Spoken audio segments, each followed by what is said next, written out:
그룹 방탄소년단 전국의 솔로 데뷔곡 세븐이 미국 빌보드 메인 싱글 차트 핫백에 진입과 동시에 1위를 차지했습니다.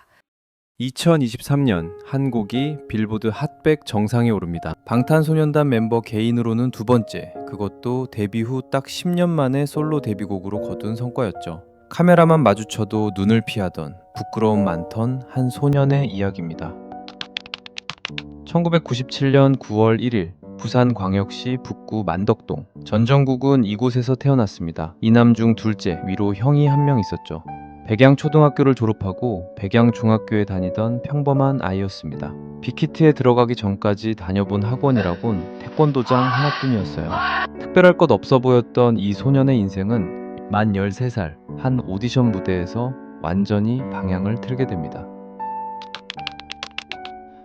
2011년 정국은 엠넷 슈퍼스타 K3 오디션에 참가합니다. 2AM의 이 노래와 아이유의 미아를 불렀지만 얼굴엔 긴장감이 역력했죠. 결과는 탈락이었습니다. 방송에서조차 편집돼 나가지 못할 만큼 그저 스쳐 지나간 무대였어요. 하지만 현장에 있던 관계자들 눈에는 다르게 보였나 봅니다. 오디션이 끝난 뒤 무려 7개 기획사가 정국에게 명함을 건넵니다. 그 중엔 당시 빅히트보다 훨씬 큰 회사들도 있었어요. 보통이라면 가장 큰 곳을 택했을 겁니다. 하지만 정국이 고른 건 그중 가장 작은 회사 빅히트 엔터테인먼트였죠. 그때 랩몬 형이 너무 멋있어가지고 가고 싶었거든요. 그래서 이현님도 보고 이렇게 좋겠다. 여기로 가겠습니다 하고 마음을 붙였었어. 이미 빅히트에 소속돼 있던 RM의 영상 한 편이 13살 소년의 진로를 바꿔놓은 순간이었습니다. 2011년 6월 4일 정국은 빅히트의 연습생이 됩니다. 연습생 생활은 정국에게서 평범한 학창 시절을 조금씩 지워갔습니다. 서울 신구중학교로 전학해 2013년 2월 졸업했지만 데뷔 준비 때문에 곧바로 고등학교에 진학할 수 없었죠. 결국 정국은 또래보다 1년 늦은 2014년 3월에야 서울 공연예술고등학교에 입학합니다. 당시 정국을 기억하는 사람들은 하나같이 비슷한 이야기를 합니다. 부끄러움이 많고 낯을 많이 가리는 아이였다고요. 숙소에서도 조용한 편이었고 사람들 앞에서 노래 부르는 것조차 힘들어했다고 하죠. 멤버 B는 방송에서 정국이가 그때는 정말 조용하고 샤워할 때도 진짜 멤버들이 다 잘 때 하고 낯가림이 정말 심했어요.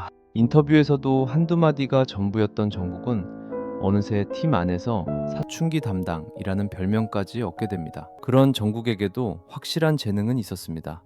바로 춤이었죠. 월말 평가에서 1위를 차지한 정국은 약 한 달간의 미국 댄스 연수를 떠나게 됩니다. 손성득 안무가와 함께 태평양을 건넌 정국은 어반 스타일부터 파워풀한 안무까지 여러 스타일을 흡수하고 돌아옵니다. 돌아온 정국의 실력은 말 그대로 달라져 있었습니다. 2013년 6월 13일 7인조 그룹 방탄소년단이 무대에 섭니다.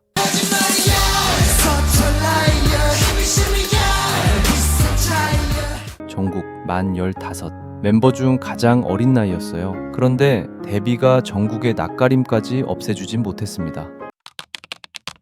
7명 중 막내라는 자리는 생각보다 무거운 자리였어요. 모든 멤버 형들과 친하게 잘 지냈지만 같은 부산 출신이었던 멤버 지민과는 일찍부터 가까웠습니다. 팬들은 이 둘을 부산즈라고 불렀죠. 같은 사투리, 같은 고향 부산을 공유한 두 사람은 연습생 시절부터 서로에게 의지가 되는 존재였어요. 형들은 정국을 단순히 어린 멤버로만 대하지 않았습니다. 보컬 트레이닝에서도, 무대 동선에서도 막내의 의견이 무게 있게 받아들여지는 경우가 많았죠. 이 신뢰는 10년이 넘게 지난 뒤에도 그대로 이어집니다.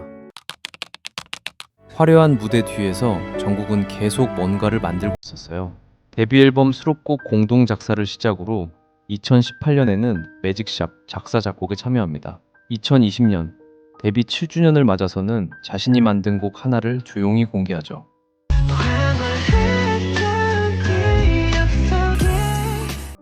사운드 클라우드에 무료로만 풀었을 뿐인데도 별다른 홍보 없이 팬들 사이에서 폭발적인 반응을 얻었어요. 2021년에는 일본 활동곡 필름 아웃의 작사 작곡에도 참여해 정국이 참여한 일본 활동곡 중 최고 성적을 올리게 됩니다. 무대 위의 황금 막내와 무대 뒤의 작곡가, 두 사람의 정국이 이 시기부터 함께 성장하고 있었던 거죠. 그런데 정국에게는 정식 솔로 데뷔보다도 먼저 찾아온 무대가 있었습니다. 2022년 11월 20일 카타르 알코르의 알바이트 스타디움, 2022년 피파 카타르 월드컵 개막식이었어요. 정국은 이 대회의 공식 주제가 드리머스를 직접 부르며 개막식 무대에 섭니다. 카타르 국민 가수 파하드 알쿠바이 씨와 함께한 무대였죠. 한국 가수가 월드컵 공식 주제가를 부른 건 이때가 처음이었습니다. K-팝 아티스트가 개최국이 아닌 나라의 월드컵 개막식 무대에 선 것도 최초였고요. 현장에는 6만 명의 관중이 있었지만 전 세계로 눈을 넓히면 이 무대를 지켜본 사람은 추산 35억 명에 달했습니다. 발매 13시간 만에 102개국 아이튠즈 차트 1위. 아직 정식으로 솔로 데뷔도 하기 전 정국은 이미 지구 인구 절반 가까이가 지켜보는 무대에 혼자 서 있었던 겁니다. 2023년 7월 14일 정국은 첫 솔로 싱글을 발매합니다. 제목은 세븐. 결과는 숫자로 먼저 도착했어요. 발매와 거의 동시에 빌보드 핫백 1위. 사실 이 자리는 3개월 전 같은 팀 멤버 지민이 라이크 크레이지로 한국 솔로 가수 최초로 밟았던 자리였습니다. 정국은 그 뒤를 이어 한국 솔로 가수로는 두 번째로 이 정상에 올랐어요. 세븐 하나로 끝나지 않았습니다. 9월에는 두 번째 솔로 싱글 3D가 빌보드 핫백 5위로 데뷔하고 11월 첫 정규 앨범 골든의 타이틀곡 스탠딩 넥스트 투 유 역시 5위로 데뷔합니다. 세 곡 모두 핫백 5위 안에 든 거예요. 13살에 7개의 러브콜을 받았던 소년이 30을 앞두고 빌보드 정상권에 자신의 이름을 3번이나 올린 겁니다. 그리고 2023년 12월 정국은 입대를 발표합니다. 솔로 가수로서 가장 높은 곳에 서 있던 시점이었어요. 보통이라면 활동을 더 이어갔을 시기였죠. 사실 정국은 형들 중 가장 늦게 입대하는 멤버였습니다. 진, 제이홉, 슈가, RM과 V가 차례로 각자의 방식으로 병역을 이행하는 모습을 지켜본 뒤 정국은 지민과 함께 같은 날 육군 5사단에 나란히 입대합니다. 부산즈로 불리던 두 사람은 이번에도 같은 길을 택한 거였죠. 자대에서 정국은 조리병으로, 지민은 포병으로 복무했습니다. 7명이 다시 함께 설 무대를 위해서 황금 막내는 가장 화려한 순간에 잠시 무대에서 내려왔습니다. 2025년 6월 11일 정국은 지민과 함께 병장으로 전역합니다. 두 사람은 경기 연천 공설운동장에서 팬들 앞에 섰죠. 정국은 그날 이렇게 짧게 인사를 전했습니다. 오늘 6월 11일 제5사단 3187 부대에서 전역을 명받았습니다. 이에 신고합니다. 카메라 앞이 너무 오랜만이라 그리고 좀 화장도 안 하고 그래서 좀 민망한데요. 네, 무슨 말 해야 될지 모르겠어요. 그리고 2026년 3월 20일 방탄소년단은 완전체로 돌아옵니다. 정규 5집 아리랑.